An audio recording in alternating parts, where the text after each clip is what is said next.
Hello students. आज हम ये समझेंगे कि एल्गोरिदम और लेमा। फर्स्ट चैप्टर में आप बार बार ये वर्ड्स बार बार सुनेंगे। तो ये एल्गोरिदम और लेमा में बेसिक डिफरेंस है क्या, क्यों ये बार बार हमें आकर सताते हैं, हमारे सपनों में हमें हमारे सपनों में आके हमें डराते हैं। तो डरने की जरूरत बिल्कुल भी नहीं है। अगर हम सिर्फ एक डेफिनेशन पर जाएं जो कि ऑलरेडी एनसीईआरटी में लिखी हुई है, अगर हम एल्गोरिदम की बात करें, so an algorithm is a series of well-defined steps which gives a procedure for solving a type of problem. एक एल्गोरिदम क्या होता है? बेसिकली एक एल्गोरिदम एक प्रोसीजर है जिसमें कि वेल डिफाइंड स्टेप्स हैं जो कि एक प्रॉब्लम को सॉल्व करने के लिए हमें इंडिकेशन देता है या फिर समझाता है कि आप पहले ये स्टेप करो, फिर सेकंड ये स्टेप, थर्ड ये स्टेप, फोर्थ ये step. Means it is a process और इसमें कई मल्टीपल स्टेप्स हैं।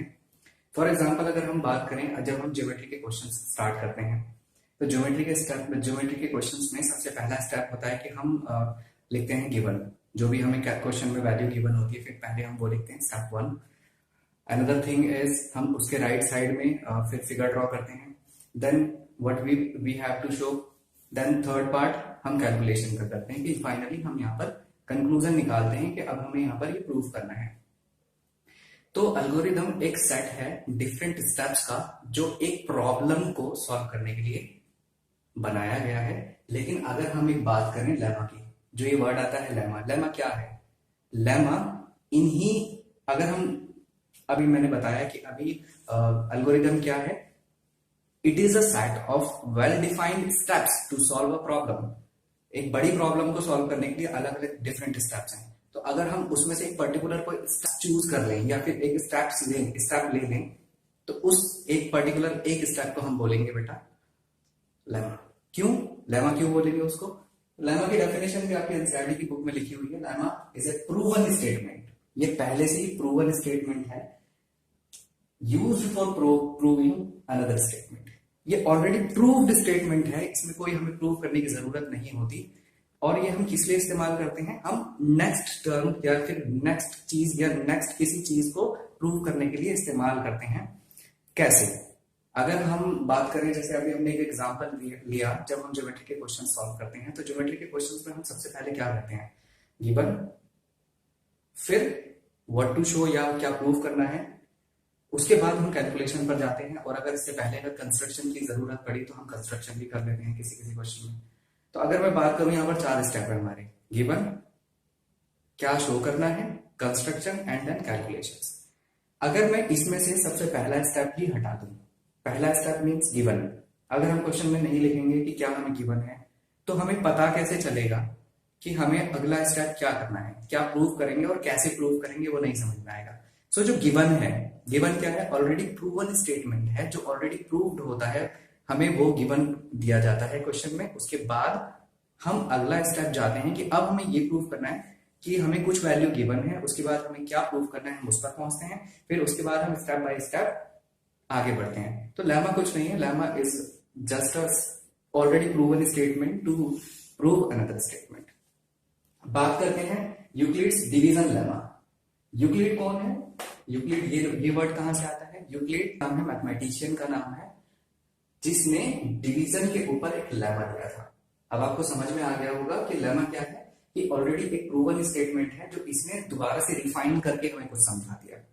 क्योंकि लेमा क्या होता है? ऑलरेडी प्रूवन स्टेटमेंट है। अब यूक्लिड का डिवीजन लेमा कहता क्या है? थ्योरम है, चैप्टर में आप देखेंगे। It is given positive integers. अगर ऐसा गिवन हो हमें कि दो पॉजिटिव इंटीजर्स हैं a and b, then there exists a unique integer q and r satisfying a is equal to bq plus r and r is always less than 0, sorry less than b but greater than or equal to 0। इसका क्या मतलब है? ये कौन सा lemma है, कहां से है ये बात, क्यों समझे हम ये लेमा है? अच्छा, अभी तक हमने डिवीजन पढ़ा था कि अगर हम बात करें डिवीजन की तो देखो, अगर हम 2 नंबर ले लें, अगर हम 2 इंटीजर्स ले लेते हैं, फॉर एग्जांपल 2 एंड 9, अगर हम इनका डिवाइड करेंगे तो अगर हम इनका डिवाइड करेंगे तो क्या होगा? देखो, टू से, तो क्या आएगा, 2 4 जा 8, देन फाइनली 1। तो यहां पर हमारा रिमाइंडर ये क्या होता है, remainder, this is remainder, this is question, and this term is called divisor, and this is called dividend.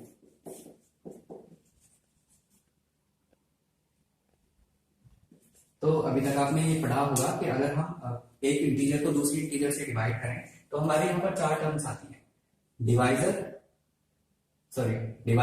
Dividend, quotient and remainder. क्या कभी किसी ने ऐसा सोचा है कि हम इसको, हालांकि ये हमारा क्या है, ऑलरेडी प्रूवन स्टेटमेंट है, ऑलरेडी प्रूव चीज है, कैसे प्रूव है, हम कैसे लिखते हैं इसको बेटा, हम लिखते हैं dividend is equal to divisor into quotient plus remainder. हम इस तरह से लिखते हैं। ये जो रिलेशन है ये आप लोगों ने प्रीवियस क्लासेस में पढ़ा होगा। ये क्या है, डिवीजन है। अगर हम किसी भी दो इंटीजर को डिवाइड करते हैं तो ये एक रिलेशन है जो हम बहुत पहले से पढ़ते आए हैं प्रीवियस क्लासेस से, लेकिन यूक्लिड ने यहाँ पर कौन सा लेमा दे दिया, ऐसा क्या कह दिया ऐसा आकर, तो इसने ऐसा कहा कि अगर हम मान लें कि दो इंटीजर है हमारे पास, कोई भी दो, यानी टू पॉजिटिव इंटीजर, अगर कोई भी दो पॉजिटिव इंटीजर्स है मान लीजिए, अगर हम इसको ए हमने बोल दिया यहाँ equal to 2 and B is equal to, sorry, A is equal to 9 and B is equal to 2। अगर हमने ये दो इंटीजर माना तो हमें हालांकि पता है कि ये होता है, ये ऑलरेडी प्रूव्ड है। लेमा समझा रहा हूं कि लेमा क्यों बोला यहाँ पर, कि ये ऑलरेडी प्रूव्ड है। लेकिन क्या कभी किसी ने इस तरह से बताया था कि अगर दो इंटीजर हैं तो इनके अंदर, बिना डिवीजन की बाद में बात करेंगे हम, कि अगर दो इंटीजर हैं, कोई भी दो इंटीजर, हम यहाँ पर एग्जांपल ए की वैल्यू हमने 9 मानी है, बी की वैल्यू हमने 2 मानी, अगर कोई भी दो इंटीजर हैं इस तरह से, तो यहां पर दो और यूनिक वैल्यूज एग्जिस्ट करती हैं। बस यही बताया था यूक्लिड ने कि अगर कोई भी दो पॉजिटिव इंटीजर है तो उनके अंदर दो और यूनिक वैल्यूज एग्जिस्ट करती हैं। और वो कैसे एग्जिस्ट करती हैं, उसके लिए इसने बताया यूक्लिड ने कि ये सेटिस्फाइड करती होंगी एक रिलेशन को सेटिस्फाइड करेंगी। किस रिलेशन को, जिसमें बताया गया कि A is equal to B Q plus R and R is always less than B but greater than और कैन बी इक्वल टू 0। इसका क्या मतलब है कि A एंड B दो इंटीजर है और उनके अंदर दो और यूनिक इंटीजर हैं जो इस इक्वेशन को सेट करेंगे। और जो R है, जो R मींस R क्या था अभी हमारा, R इज रिमाइंडर, यहां पर ये R है रिमाइंडर। तो रिमाइंडर क्या आएगा, रिमाइंडर हमेशा B से छोटा होगा। तो हमारी जो वैल्यू थी, B की वैल्यू क्या थी, हमारी वैल्यू B की क्या थी 2 एंड A की वैल्यू क्या थी 9। सो B की वैल्यू 2 थी और A की वैल्यू 9 थी। जो अभी जब हमने इसको डिवाइड किया तो हमारा रिमाइंडर कितना आया था यहाँ पर 1 एंड क्वेश्चन कितना आया था 4, यानी कि वैल्यूज। तो ये क्या प्रूफ करता है कि जो R होगा वो 0 से बड़ा होगा या 0 के बराबर होगा। मींस R की वैल्यू क्या है हमारी 1, तो आप देख सकते हैं कि ये 0 से बड़ा है। जरूरी नहीं है कि इक्वल भी हो, क्योंकि ये और होता है। उसके बाद B से छोटा होगा। अब B की वैल्यू क्या है यहाँ पर 2, तो ऑब्वियसली 1 इज लेस देन 2। तो हम इसको कैसे लिख सकते हैं, हम इसको ऐसे लिख सकते हैं कि 0 लेस देन और equal to 1 but less than 2। और यहां पर हम कैसे लिखेंगे, A क्या है हमारी value 9 is equal to B Q, B is 2 into Q is 4 plus R is 1। तो ये हमारा क्या है, यूक्लिड का लेमा था।